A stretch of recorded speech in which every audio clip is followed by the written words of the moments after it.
J'fume tous les matins et soirs, j'suis jamais lucide. Les jeunes n'ont pas de diplôme, mais ils possèdent des fusils. Ma putain une pute, pour moi c'est sa réussir. Cellulaire dans ma cellule, le drone l'a fait atterrir.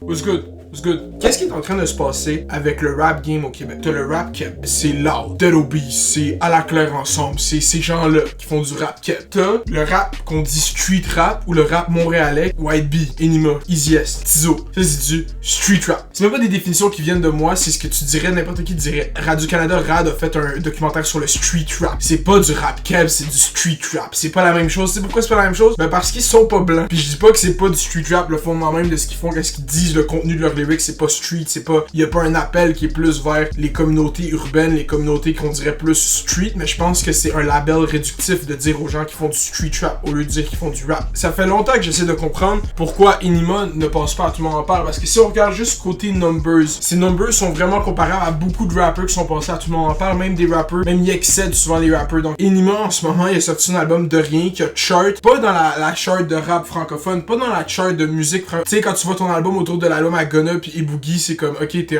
fais pas du street rap, tu fais pas du rap keb, tu fais juste du rap pis le monde fuck avec ça. Pis c'est ça que j'essaie de comprendre, c'est que là on a un rappeur qui organiquement, sans aucune infrastructure mainstream, pis je dis pas que lui-même il a pas créé ses infrastructures pour mettre sa musique, la promouvoir et tout, sans aucun backup commercial. Est-ce que vous réalisez comment c'est séquelles? Ça sort de son ordi, il upload sur Spotify pis ça fait il y a pas de promo, il y a pas d'entrevue, il y a pas rien. C'est juste du monde qui fuck avec ça. Pis c'est organique, pis c'est de la musique francophone. Enima ne rappe presque pas en anglais, c'est complètement francophone. Ça c'est mon cas pourquoi j'aime Enima, ok? Enima a que des hits. Si vous connaissez pas trop, allez écouter sa discographie. Comme si vous aimez moindrement le rap, c'est sûr que vous allez trouver quelque chose qui fit avec votre style de rap que vous aimez. La chose qu'on peut dire pourquoi Enima passe pas à Tout le monde en parle, je vais juste l'adresser maintenant. Enima a un historique d'avoir eu des charges contre lui, d'avoir été en procès pour des crimes. Il a pas été reconnu coupable, donc moi je prends la présomption d'innocence. Puis je crois même pas, je dis pas qu'il a pas rien commis, je dis pas qu'il a jamais rien commis de sa vie, mais je te dis juste comme sur papier, si tu regardes, il est encore en liberté. Fait que tant qu'à moi, si le gouvernement canadien juge qu'il est assez bon pour être en liberté, ce que je vois en ce moment, c'est une transition claire qu'Enima essaye de faire pour être l'artiste qui a le potentiel d'être. C'est dans son meilleur intérêt de laisser ça derrière lui, puis je pense qu'il sait parce que moi j'ai observé clairement une transition. Il fait juste parler de sa musique, il fait juste faire de la musique. Si Enima a un passé qui est discutable, puis c'est pour ça que sûrement que Radio-Canada veut pas l'inviter, c'est peut-être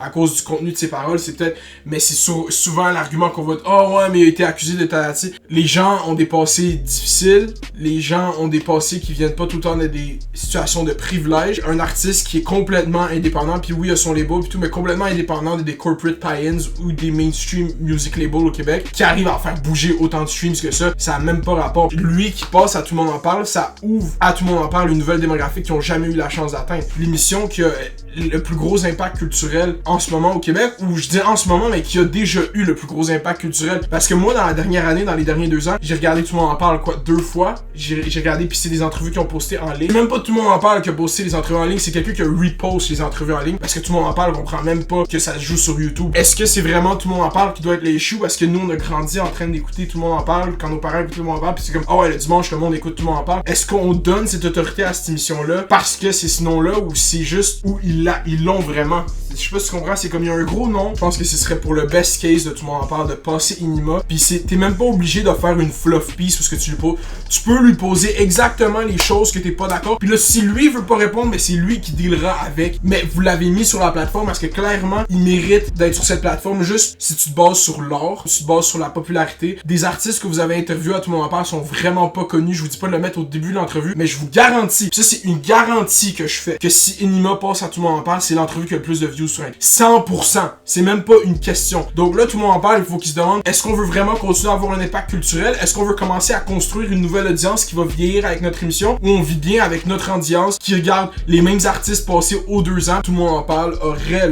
l'opportunité de lui poser ces questions-là. Parce que tu vas pas empêcher les gens de fuck avec lui. C'est pas en allant à Tout le monde en parle qu'il va avoir une plus grosse plateforme. C'est en allant à Tout le monde en parle que Tout le monde en parle va faire plus de views. Tu peux voir les codes d'écoute. Tout le monde en parle, c'est plus la plus grosse émission au Québec. Je sais pas, moi j'ai pas écouté la télé, ça fait des années. Littéralement. Comme, est-ce que si je sais une semaine d'avance que Enima passe à Tout le monde en parle, est-ce que je vais écouter Tout le monde en parle en direct? You bet I will. c'est sûr que je l'écoute. Ça a été mon cas sur pourquoi Enima devrait passer à Tout le monde en parle. Yo, like, subscribe. Merci à tout le monde qui a subscribe, ça me fait capoter, c'est insane. On continue, c'est pour ça que j'arrête pas, c'est pour ça qu'on est rendu à 4 vidéos en 8 jours. Dis-moi ce que tu penses dans les comments de tout ça avec Enima. Ma soeur, je suis jamais lucide, je n'ai pas de diplôme, mais pas si diffusé. Ma putain une pute, pour moi c'est sa réussir. Cellulaire dans ma cellule, le drone l'a fait atterrir. J'fume tous les matins et soirs, je suis jamais lucide. Les gens n'ont pas de diplôme.